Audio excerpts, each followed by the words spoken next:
Hello and welcome to the Wednesday edition of The Box Seat. I'm Mark Warwood. 7 races at Ascot on Wednesday. We're expecting a mostly sunny day, 22 degrees Celsius. The track to be a good 4 and the rail it will be in the 12-metre position. Race number 1 at Ascot on Wednesday will jump at 1:59. It's the Court Talk Patsy and Big D Maiden over 1,200 metres. And in replay, we're going to go to the trials and have a look at Mr. Mount Walker. Tennessee Lane coming through Major League.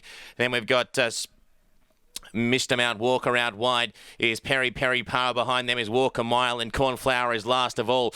But coming out wide for Lee Newman to the leaders, Keep It Hush, and Lucy Warwick on Native Chimes now hits the lead with a horse laying in. Native Chimes over Keep It Hush. Running home well was Mr. Mount Walker back on the inside. Tough way to kick off the Wednesday card. I'm going to go with the unraced horses here, starting with number 8, Mr. Mount Walker. He's caught the eye. He's had 3 trials, some in February, and then recently, as we saw underneath Peter Nucky. He keeps the ride on Wednesday. The winkers go on, the lugging bit goes on. This horse has been nominated for the features during the carnival. He goes on top. The same can be said for number 9, 3 Ease. Has had the 3 trials, jumps from gate number 5 here. Was an expensive yearling. This horse has looked good in the trials, and keep a watching eye on this Lou Luciani trained gelding. Number 10, Walker Mile, debuts in WA. He's had the 1 trial in this state and plenty more over in South Australia. As the blinkers go on, the negative has to be the gate, 11 of 12 for the Simon Miller debutants. And then number 12, Pambella, placed 5th in both of its runs as a 2-year-old, resumes here, gate number 1, and Jade McNaught goes on, claims down to 52 kilos. Top selection in race number 1 is number 8, Mr. Mount Walker, to beat 9 3 E's, 10 Walker Mile and 12 Pambella. Race number 2 at Ascot on Wednesday will jump at 2:39. It's the Bennett & Co handicap over 1,200 metres. In replay, let's have a look at an impressive debut win of Oceans 15. Awkwardly, and Cheeky Diva. It's Warbler from Oceans 15. They've got it between themselves at the moment. He hasn't moved on Oceans 15. He livens up the newcomer, and he quickly races a half to 3/4 of a length in front, forcing Pike to go for the Persuader. Oceans 15 now under the whip itself, coming back on the inside, Warbler, but it's Oceans 15 on debut. Oceans 15, big and raw.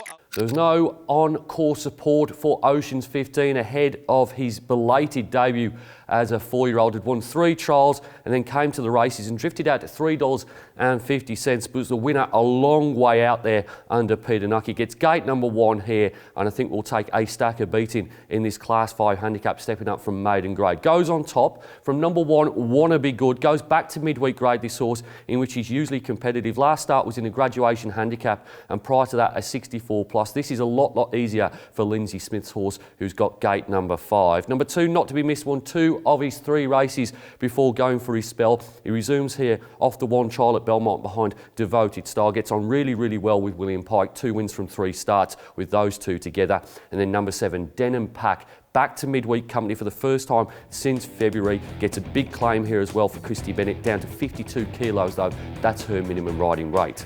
Top selection in race number 2 is number 6, Oceans 15, to beat 1, Wanna Be Good, 2, Not to be Missed, and 7, Denim Pack. Race number 3 at Ascot on Wednesday will jump at 3:15. It's the DP and LK Pattern handicap over 1,500 metres. And in replay, let's go to Northam and the last start second of Bobcat Johnny.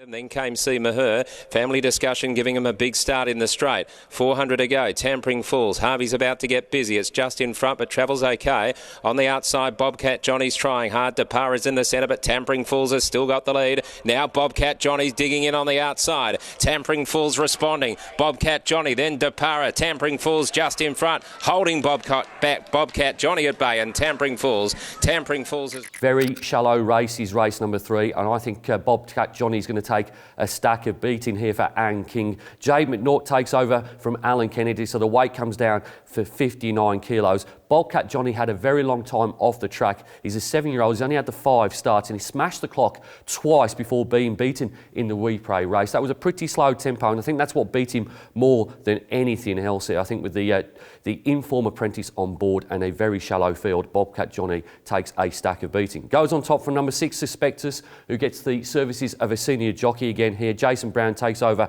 from Chloe as a party. Bombed the start last time out. They make some gear changes as well. The tongue tie goes back on, and and the pulling bit comes off for the first time. Number 3, Blue Sangroper drops in trip after finishing 5th back-to-back races behind Scintillating and Flying Target. And then number 7, High Flyer returns to the city after a couple of near misses at Northam for Jonathan Jackman and Jason Whiting has gate number 1 this horse.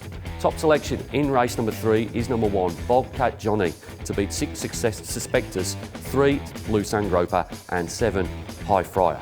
Race number 4 at Ascot on Wednesday will jump at 3:50. It's the Lyco Podium Handicap over 1,500 metres. Race number 3 was for the boys and this one is for the girls, one of which is number 4, My Fair Valentine. Let's have a look at her last start performance. The set sail for the judge now at the top of the straight, less than 400 to go, and now McNaught releases the brakes and she shakes up Belle of Liberty. Belle of Liberty kicks 2.5 in front from My Fair Valentine. They've dropped off Moama Rose. Coming inside the 200, Belle of Liberty is still clear. She's out by 2 lengths over My Fair Valentine and she looked to be in no real danger.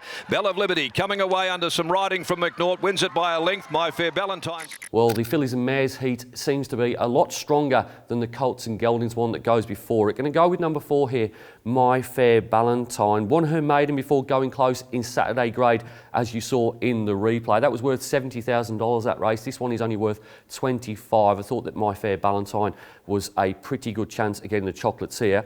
Another horse that drops in grade is number 6, Is a Bombshell, and also wears the earmuffs pre-race as well, just like my top selection. Jade McNaught jumps back aboard this horse. She won aboard it 4 starts ago, gets the claim here down to 54 kilos, has got form around the likes of KC and Some Sort.